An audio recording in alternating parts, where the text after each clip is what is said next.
As a mother of two young boys, I believe it's important for us to find a secure way to support our children. Princess Diana remains one of the most talked about members of the British royal family, and recently, she made headlines again with reports about a lost letter she wrote to Princess Anne. This letter has sparked great curiosity, as people speculate about its contents and what Diana might have shared with her sister-in-law. When Diana began her public life 12 years ago, she understood the media's interest in her actions. But could this letter be a cry for help, a way for Diana to express her troubles with her marriage, or perhaps a secret she could only share with Anne? What truths did Diana reveal in her letter to Princess Anne? Join us as we explore the mystery behind this lost letter. Princess Diana, the beloved princess who tragically passed away in 1997, was admired for her grace, beauty, and compassion. But behind the public persona, she faced countless challenges within the royal family. While she appeared to have the perfect life, only a few people knew about the difficulties she endured. One of those people was reportedly Princess Anne.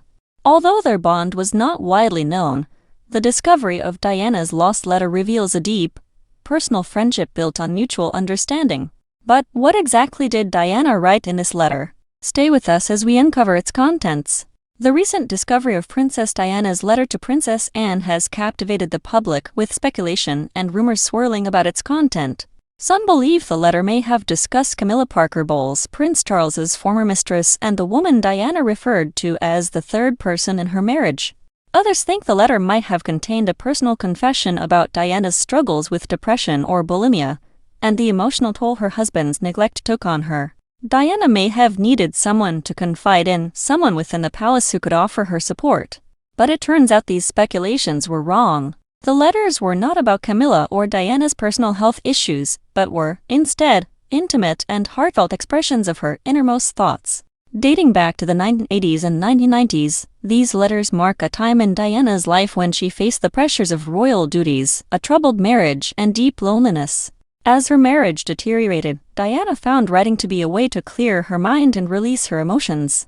Little did she know that these letters would one day become public. So why did Diana choose Princess Anne to share her innermost thoughts? What was their relationship like, and what made Anne the one person Diana felt comfortable confiding in? Stay with us as we explore their connection. The relationship between Princess Diana and Princess Anne has long been the subject of public interest. While there was some tension between the two from the start, their bond grew over time. Royal author Ingrid Seward revealed that Diana sensed Anne's indifference towards her, even before their marriage. One example was when Diana tried to make a good impression on Anne at a royal event in June 1981. However, Anne's cold and dismissive response left Diana feeling uncomfortable. The tension between the two was partly due to their age difference. Anne was 11 years older than Diana, and reportedly, Anne felt overshadowed by her younger sister-in-law, who seemed to attract all the media attention. Anne's no-nonsense approach to royal duties stood in stark contrast to Diana's more dramatic and media-friendly persona. Anne, who was known for her hard work and dedication, resented the media's obsession with Diana, who loved the attention and used her charm to engage with the public. Despite their differences, both women had similar characteristics.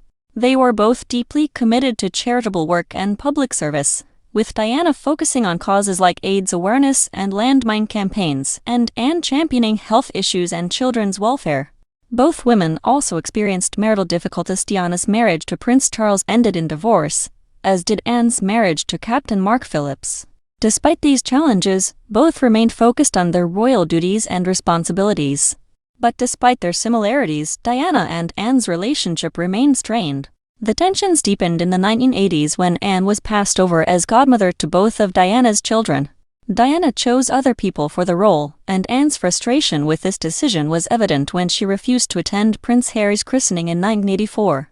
This further strained their relationship, and while they respected each other, their bond was never as close as many might have hoped. As we dive deeper into the mystery of Diana's lost letter, we explore the struggle she faced within the royal family and the complex relationship she had with Princess Anne. What did this letter truly reveal about Diana's innermost thoughts? Stay tuned as we continue to uncover the truth behind this lost correspondence. Diana's struggles within the royal family began soon after her marriage to Prince Charles. Although there were early signs of trouble in their relationship, these issues became more apparent over time. One of the earliest signs came just 2 weeks before their wedding, when Diana discovered a bracelet in Charles's study inscribed with the letters GF, which were believed to represent the nicknames Gladys and Fred used by Charles and Camilla. When Charles's aide, Michael Kern, arrived at the office, he found Diana had opened the box, found the bracelet, and became jealous. Despite their marriage, Charles's affair with Camilla continued. After their extravagant wedding, tensions between Diana and Charles escalated, particularly during their first royal tour. The public and media attention was overwhelmingly focused on Diana, making Charles feel overshadowed. During their royal tour, thousands gathered to see the couple, with many people more interested in Diana than in Charles. They would give Charles bouquets of flowers to pass along to his wife, and the crowd would react with audible sighs and groans when he appeared, indicating their desire to see Diana instead. This increased Charles's jealousy, especially since, when he spoke about important issues like the environment or charitable causes, the press would focus on Diana's hairstyle, weight, and clothing, often speculating on whether she was pregnant. Charles, once the center of attention, now felt sidelined. In addition to public and media pressure, Diana also struggled with her marriage. Charles, often busy with royal duties and spending time with Camilla, left Diana feeling neglected and isolated. Diana was aware of the ongoing affair, and her emotional health began to deteriorate. She also dealt with postnatal depression after the birth of Prince Harry, and despite her struggles, the royal family showed little support. Instead, they saw her as attention-seeking, which made Diana feel more distant and alone. Her isolation led to bulimia, an eating disorder characterized by binge eating followed by purging. The royal family misinterpreted this as a cry for attention, failing to understand that her condition stemmed from the turmoil in her marriage. Despite these personal struggles, Diana maintained a public image of a perfect marriage, attending events with Charles and performing her royal duties. However, they often lived separate lives during their travels, staying in different rooms even when on the same floor.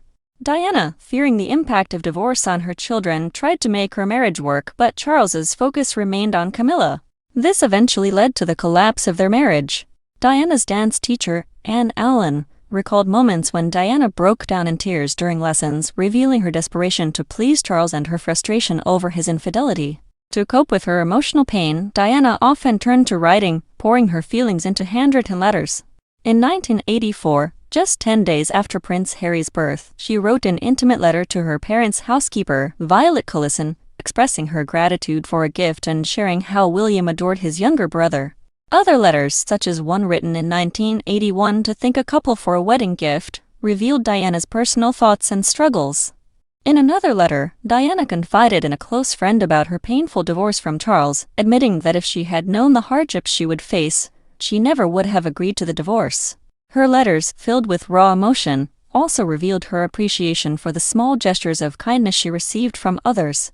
Many of these letters were later auctioned in 2024, showcasing Diana's enduring influence. Her legacy beyond her role as a royal is shaped by the kind of woman she was: compassionate, kind, and deeply concerned about the well-being of others. Princess Diana's legacy lives on through her humanitarian work, particularly in AIDS awareness, leprosy advocacy, and support for the homeless. She was instrumental in changing perceptions of AIDS by shaking hands with an AIDS patient without gloves, challenging the stigma associated with the disease. She also visited leprosy patients to dispel myths about the disease's transmission. Diana's compassion extended to young people, as she supported homeless youth through her involvement with the charity Centerpoint. She also became an advocate against the use of landmines, bringing global attention to the issue during her visit to Angola with the British Red Cross. Diana's sons, Prince William and Prince Harry, continue her charitable work. William supports causes related to cancer research and youth homelessness, while Harry remains involved in HIV/AIDS awareness efforts. Diana's legacy endures through her family, who are dedicated to carrying on her mission of helping others and raising awareness for important causes. Her memory continues to inspire millions of people worldwide, and her letters provide a glimpse into the struggles and emotions that shaped her life.